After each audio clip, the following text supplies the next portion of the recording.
This is a Western Union mechanical pendulum clock that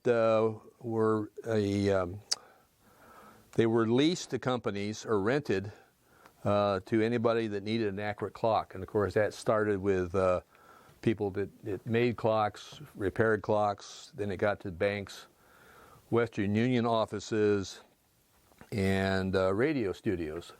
Western Union got involved because up until that time, this is back in about 1890s, the way you get your clock was you'd set a contract up with a local observatory, whether it be a university or some kind of a scientific facility, and they would, set their clocks based on when the sun would go past high noon.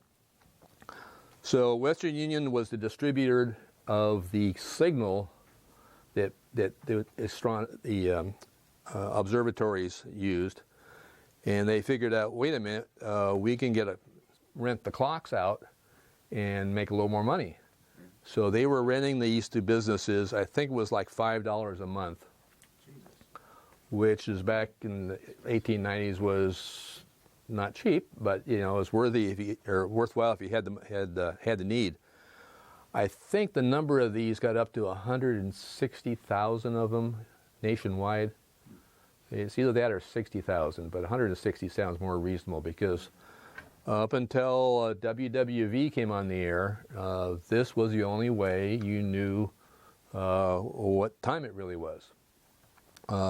Made some differences, of course, big difference for the railroads, of course, were the primary early users, because they were sending the time signal down the telegraph lines. So, Western Union packaged this up. This was not their first manufacture, but this was the one that they did the huge volume of. It was called the Self-Winding Clock Company. So that's a good one to Google, Self-Winding Clock Company, and this is one of their models. Now, the model that was used for radio studios also included a second hand. Some of the second hands operated through a center pin here, and then some were up in here. This is not one of those models, and also the radio studio ones were a little quieter. So what happens is there's two dry cell batteries in the old days on either side, and the batteries were used to self-wind the clock. So there's a little motor in here. It's not a rotary motor, it's more like a buzzer gone berserk. So and it hits a ratchet, and it ratchet paws the winding spring up. So once an hour, that will run for about 10 seconds to wind up the spring.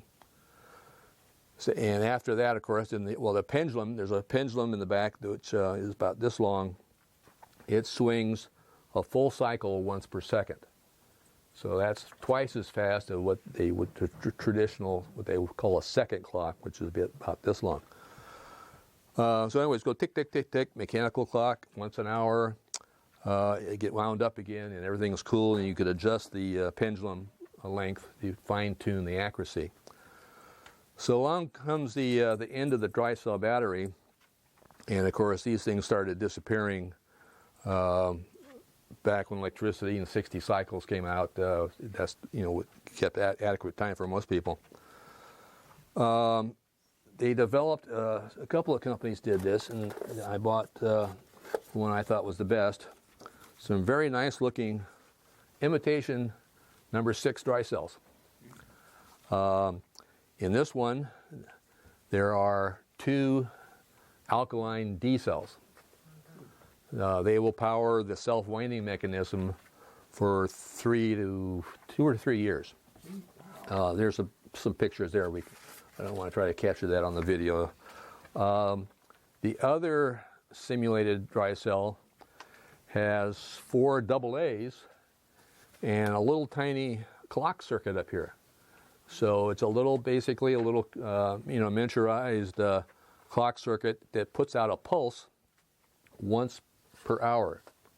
And that pulse kicks a solenoid in here, which forces the minute hand. It has to be within plus or minus 2 minutes of 12 o'clock. But the minute hand then gets pushed either forward or backwards to sync up the time to that pulse.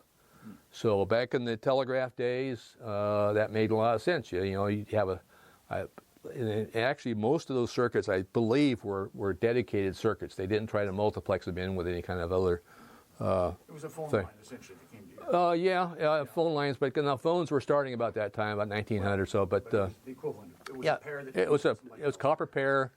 The solenoid valve was still at the it's 6 volt, 12 volt, somewhere in there.